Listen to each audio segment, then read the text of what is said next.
One is your time. Smothered sausage and potatoes, a staple in most Cajun kitchens. Abby Breidenbach is live at Vermilionville cooking up a batch for this morning's Sauce Bon.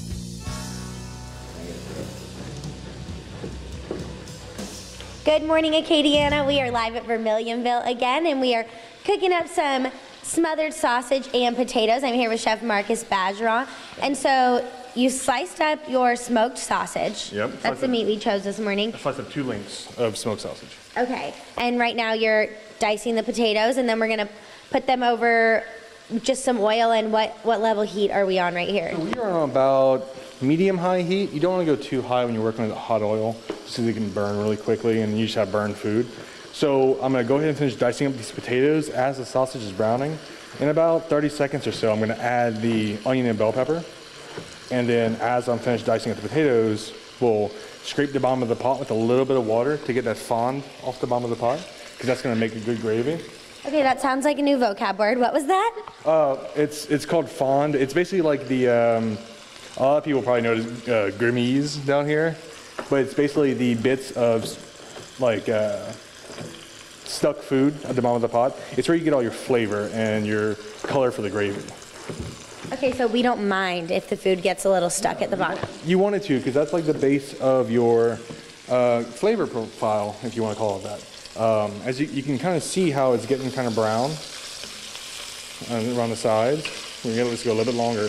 You don't want your sausage to get like burnt. You don't want it like black, because then you're just going to have that like charred taste to it. But if you just get a little bit of that bottom part right there, you'll be set. I'm going to go ahead and add, this is about a cup of onion and cup of green bell pepper. Okay. And or 1 cup total. I'm just going to add that in like that, and let that start cooking down as well. And your onion and bell pepper is going to release a little bit of water. It's going to help get the bottom burnt bits up, like this right here. You're going to go ahead and get that up from the bottom of the pot. Okay. And you were telling us a little earlier that this is kind of up to you. You can put as much bell pepper, as much onions, right, as you prefer. Yeah, see, I like a lot mine because I like that extra texture. Plus, I find it helps stretch further.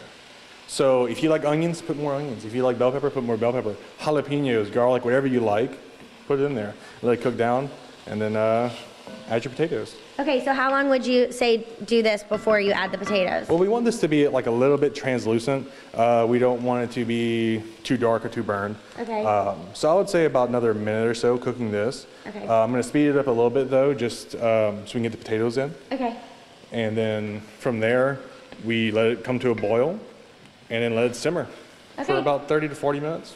So we're going to put our potatoes in here in a little bit. We might not have time to do it while you all are still with us, but we're going to put the potatoes in here and just let it hang out on what temperature? About medium. You don't want to keep on medium hogs when you're boiling the potatoes. You want it to be like a slow simmer, to where it absorbs all the water as it's cooking. Okay. And getting softer in the process. Okay, cool. So when you come back, hopefully we will have some cooked up smothered sausage and potatoes for you, and we can do a little taste test and let you know how it is. Obviously, we'll share our recipe with you like we always do. And look, we're finally putting our potatoes in. While we do that, we're going to send it back to the studio. Good morning, Acadiana.